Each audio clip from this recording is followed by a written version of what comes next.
without further ado, let's get into this trilogy list here. We're taking a look at the top 5 trilogies of all time as far as the UFC goes.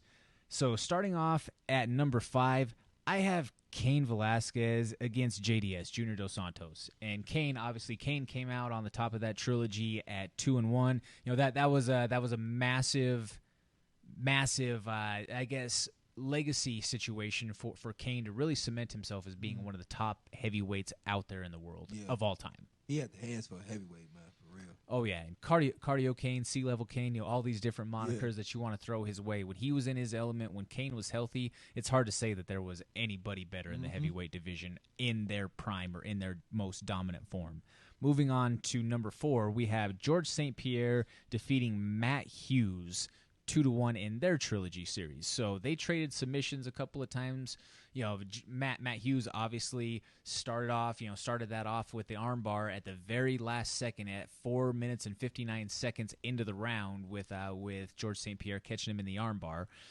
That one, I feel like, you know, you mentioned sometimes you need those losses earlier on in your career that then turn you around to go on a massive run. Obviously, George St. Pierre only has 2 losses in his entire career. He lost to Matt Hughes, goes on a run, wins the UFC title, then lost to Matt Serra, goes on to win the title, goes back to win the title, and never lost again. And then wins a title 4 years out of retirement in a different division.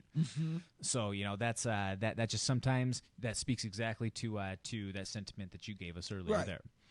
Number 3 on the list, we have a recent trilogy. We have Stipe Miocic against Daniel D.C. Cormier. Stipe coming out over the top on that one, 2-1. You know, you were actually you were around for just some of that atmosphere. Obviously, you know that night wasn't the greatest night. That's the way time I was crying, y'all. It wasn't fun. Go ahead. yeah, but you know, I mean, you were a part of history. Yeah, you know that being a situation, you know. The heavyweight, just something about the heavyweight championship of the world just carries so much weight. And that's whether that's to hardcore fans, whether that is to the casual fan out there, just something about seeing humans that large slug it out just has a fanfare, as we've already seen another heavyweight entry on the list at number 5. Coming in at number 2 on my list is this last weekend. Dustin Poirier coming over the top of Conor McGregor at 2-1. This has 2 of the top pay-per-views of all time, and this is why I have this high on my list of trilogies. And a lot of it just has to do with, I mean, there was everything that a great trilogy needs. There was the bitter mudslinging back and forth. There was the 2 of them coming in at 1-1 apiece, both with finishes. They both knocked each other out in the first 2 outings. So it was definitely a grudge match between these 2 bitter rivals here. Then you see, obviously, you know, there's some fans that are asking for a 4th, or Conor has people thinking that there should be a 4th. Delusional. But if I'm Dustin Poirier, I'm chasing me Lucky Charms, and I'm going for Red Panty Night as many times as possible. Yep. You know, for me, I'm going to keep whooping that Irish fanny as many times as he wants to keep on signing the dotted line, because if I'm Dustin Poirier, there's 0 times that I'm going to lose to Conor now at this point. Like, I just have that mental edge, I feel like.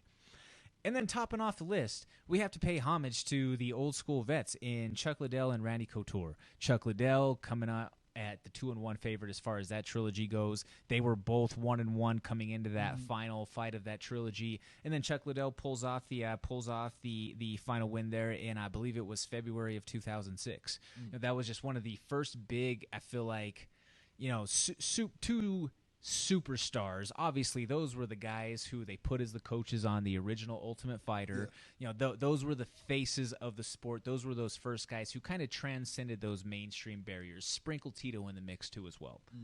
You know, you saw these guys that they were in mainstream movies. You know, they were in, you know, Chuck Liddell, I believe he was in X-Men way back in the day. You had Randy Couture that's gone on and been in multiple other movies, from The Expendables to whatever that was else. A good movie. You know, there's lots there. But we are running a little bit long on this segment here, folks. We are going to get back to you after the break and catch up on a few current events around the sport and what we may be looking at this weekend.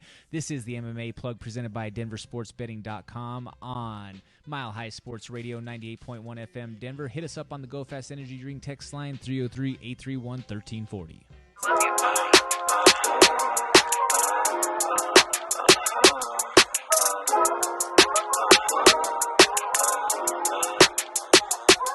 Yeah, brown skin, short legs, and fat ass.